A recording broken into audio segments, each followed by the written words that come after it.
Ito na yung mga danyos natin, mga kahasang. Oh. Yung mga kulit nating danyos. Ano sila?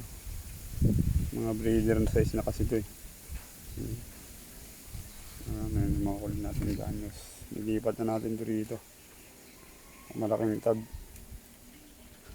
Bagong setup natin na tab. Yan, lipat na muna natin dito mga kahasang. Ayun, yan ang bagong setup niya kahasang. Medyo malaki-laki to. Paglalangoy nila dito mga kahasang yan. Oh.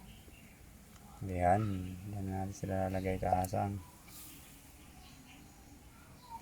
Kalimit muna natin kahasang para hindi naman sila ganang mabigla.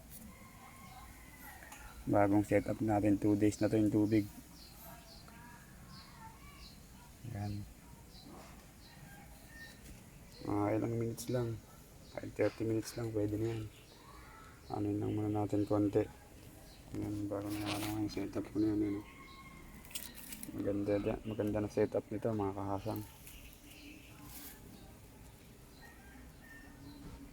Yan na bagong langoy nila ngayon. Kawalan na natin ng kahasang, pwede na to.